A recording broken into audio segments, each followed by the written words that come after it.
एक समय पहले एक पुराना घर था। उस घर की चौकीदारी अंजया नामक एक बूढ़ा आदमी करता था। अंजया अपने पोती शिरीषा के साथ रहता था। उन दोनों के अलावा और कोई नहीं था। अंजया बहुत मेहनत करता था। उम्र बढ़ने के कारण वो और कोई काम नहीं कर पाता था। लेकिन उस गांव के लोग अंजया की चौकीदारी के बारे में अजीब तरह की बातें करते थे। अरे अंजया, घर पे बैठो ना, कम से कम 4 लोगों के बीच में तो रहोगे। उस पुराने बंगलो के लिए क्या ही काम करोगे? भूत वूत घुस गया तो? अरे हम कहाँ भाग सकेंगे बाबू। ऐसे उसे सारे गांव वाले बहुत बुरा कहते थे। इतना ही नहीं, अंजया की पोती के साथ कोई नहीं खेलता था। आज तुम पाठशाला क्यों नहीं आई पूजा? तुम्हारे बगल में बैठने के कारण मेरे माँ बाप मेरा पाठशाला ही बदल दे रहे हैं। हाँ, कम से कम साथ में खेलेंगे ना। बाप रे, माँ मार ही डालेगी मुझे। ऐसे अपमानों के साथ ही अंजया और शिरीषा कई साल बताते हैं। एक दिन जब अंजया अपमान सहन ना करने के वजह से रो रहा था, उसे बंगलो के अंदर से पायल की आवाज सुनाई देता है। अचानक उसे ऐसी आवाजें सुनाई देने पर तुरंत उठ के बंगलो की ओर देखता है। वो पायल की आवाज और कदम उसके ही ओर बढ़ते हुए सुन के कांपने लगता है। कांपते हुए अंजया को एक लड़की का आवाज सुनाई देता है। अंजया, मैं इसी घर का मालकिन गोपी लीला हूँ। इतने साल मेरे घर की देखभाल करने के लिए धन्यवाद। मुझे पता है कि तुम इस घर की चौकीदारी करने के लिए कितने अपमान सह रहे हो। माता, क्या आप सच कह रहे हो? लेकिन मुझे सिर्फ आपका आवाज सुनाई दे रहा है। आप दिख नहीं रहे हो। आप क्या भूत हैं? क्या आप मुझे मार देंगे? अंजया, नीचे तो देखो। ऐसे उस आत्मा के कहने पर जब वो नीचे देखता है तो सिर्फ उनके पैर दिखते हैं।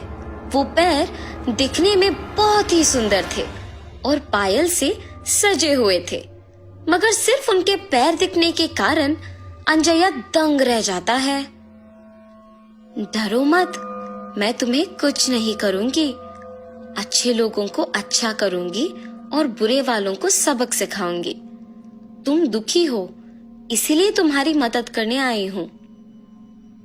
उसकी बातें सुनकर डर के मारे अंजया कहता है, माता, पहले से ही गांव में सारे लोग यही सोच रहे हैं कि हम में भूत घुसा है।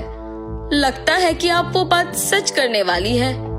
हमें आपकी सहायता की कोई जरूरत नहीं है। कृपया मुझे छोड़ दीजिए। ये कह के रोता है। जब वो आत्मा कहती है, ठीक है, मैं अपने पायल यहीं पे छोड़ रही हूँ। ये अपने पोती को बांधो, सब अच्छा ही होगा। मेरे घर के लिए तुमने आज तक इतना काम किया है, उसके लिए बस ये एक छोटा सा तोहफा समझो। ये पायल बांध के जो भी मांगोगे वो पूरा हो जाएगा। भूलना मत। अपने पोती के साथ अब से खुश रहोगे। अब से यहाँ आके काम करने की जरूरत नहीं पड़ेगी तुम्हें। ऐसे उन पायल को वहां छोड़ के गायब हो जाती है।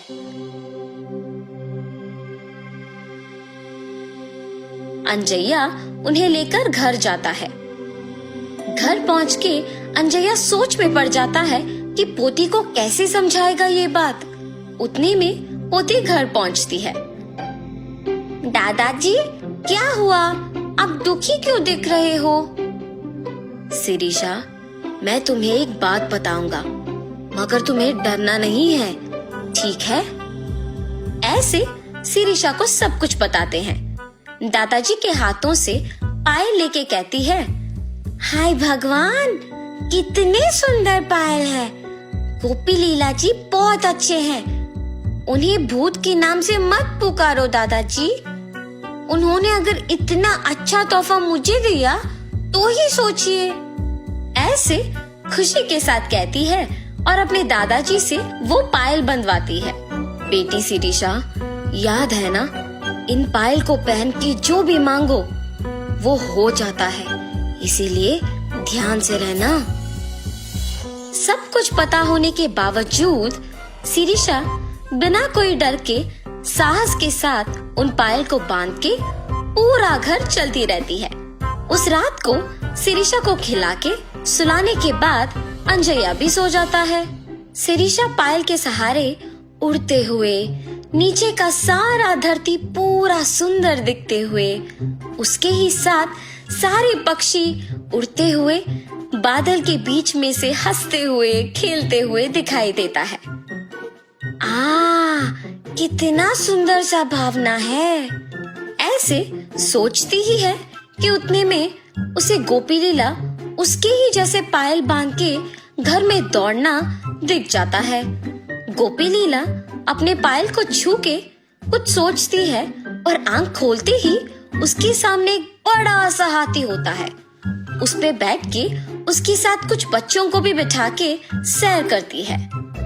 शिरीषा इस सब का यकीन नहीं कर पाती है। अचानक जाग उठती है। ये सब मेरा सपना था। हाँ माँ, सच मान के डर गई।